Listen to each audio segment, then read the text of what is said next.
Hau da Robert Millikan, bera da fisikari esperimentala, estatu batuetara da, eta batez ere bere lana bi esperimentu ospetsuetan, oso ezagunak diren bi esperimentuetan zentratzen da.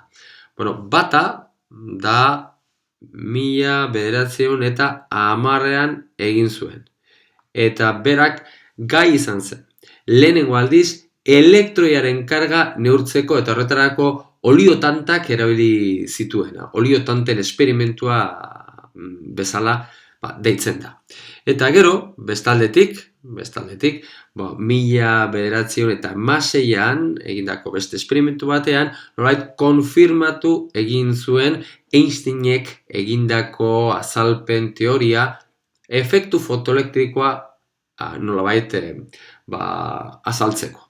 Izatez gaur egun nolabait dana logiko iruditzen zaigu, ez? Zuzenean gertatzen den, Einsteinek hartu zuen Plancken hipotesia, irudi simple bateko talkak proposatu zituen, fotoi bat, nolabait inor ikusi zuten, fotoi bat eta elektroen arteko talka gertatuz, eta idei simple batzuk erabiliz, orduan energiaren kontserbazioa aplikatuz, formula hori atera egin zuen.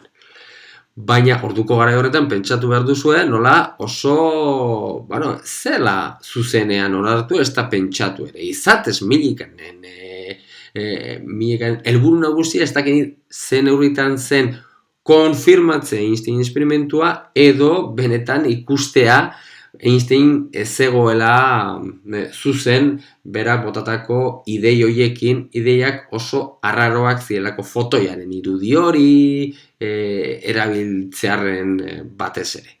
Bueno, zein da ze esperimentuak edo zein esperimentuaren emaitza, berak egindako esperimentuen emaitza. Berak egindako esperimentua hauzea batez ere. Berak, efektu fotoelektrikoa erabiliz, egin zuena izan zen. Behin eta xafla zehatz bat erabiliz, neurtu egin zen uin-luzera diferentetarako, neurtu egin zuen zein den elektroien energia zinetikoa maksima.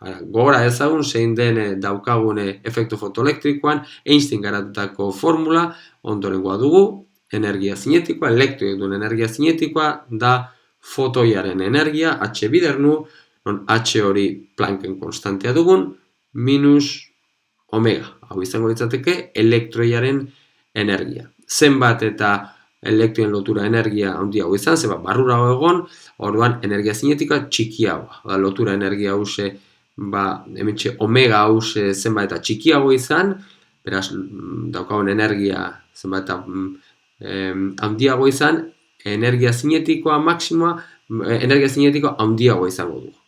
Eta honen arabera, energia zinetiko maksimoa ateratzeko omega hori omega 0 dugunerako izango du. Orduan, energia zinetiko maksimoa efektu fotoelektrikoen esperimentuan E bider V0 duguna, da berdin H nu minus omega 0. Orduan, berak egin zuena zuzena esperimentu honetan T max neurtu, alde batetik EV0 hori neurtuz, eta gero bestaldetik jarri argiaren maiztasuna. Beraz, honen arabera, deitzen badiogu hau I alde batetik I aldatzean jartzen badugu, nu maiztasuna da argiaren maiztasuna nu izanik, orduan hementxe dugu H bider nu eta nu hori X deitzen badiogu, X aldatzean jartzen baditugu balioiek, hau minus omega 0 izango genuken, orduan hause dugu, I X-ekiko irudik atzerakoan zuzen bat ateratzea esperoko genuken. Printzipioz, ideia hause, simple hause, zuzena bazen. Hauek dira maiztasun diferentetarako energia zinetiko maksimuen balioak, maiztasunak hementxe X aldatzean daude, milikanen esperimentuak, eta ikusten zuenez, hau doiketa perfektua da. Hau, zuzen baten gainean daude.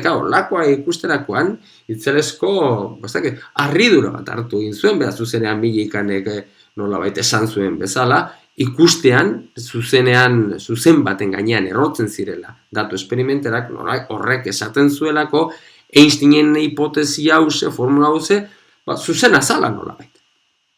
Eta ez bakarrik hori. hau erabiliz, kurba hause erabiliz, zuzenean emetik, kalkulatu indezakegu zein den, zuzen honen malda, kalkulatu daiteke zein den H-ren balioa. Plancken konstantea.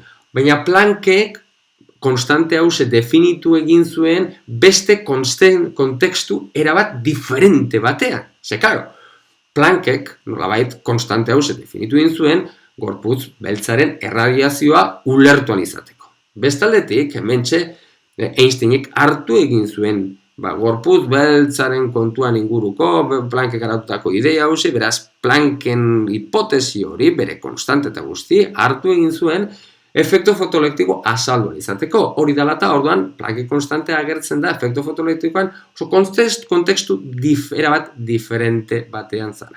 Eta zer egin zuen milikanek? Zuzenean egin zuen malde hause kalkulatuz eta kalkulatu zein den H-ren balioa. Eta berak lortutako, esperimentuen lortutako H-ren balioa hau izan zen. 6,57 bider 10⁻⁻⁴ joule bider segundukoa. Berriro beste harridura. Zer esanik, hau ez da emaitza erabat zehatza gaur egun zehaztasun osoz, ja dago neurtuta Planck konstantea, baina erraz ikusten da beste harridura bat.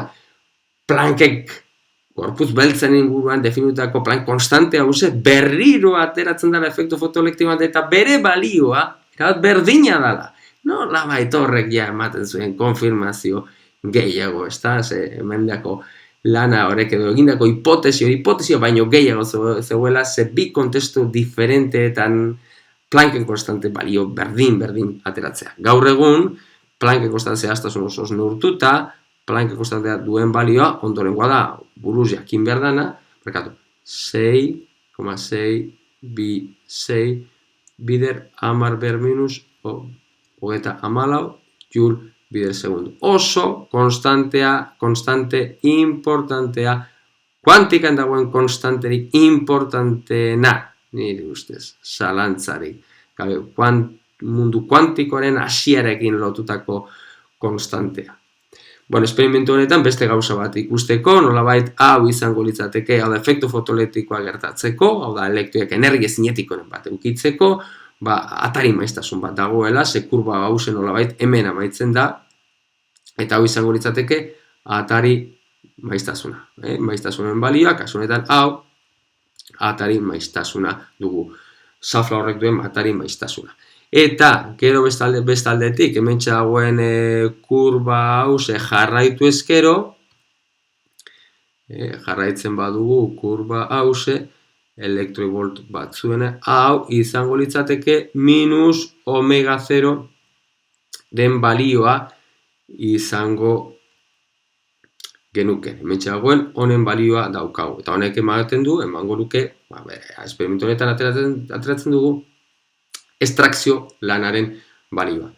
Esperimentu oso interesantea, konfirmatu egin zuen urte honetan, urte batzu pasatu ziren, Einstein bere teoria proposatu egin zenean. Einstein zuzen zegoen. Guzti honengatik, ja 1923an, honek, milikanek, baita Nobel saria jaso egin zuen, esperimentu honengatik eta elektroien karga lehenengo aldiz neurtzegatik ere.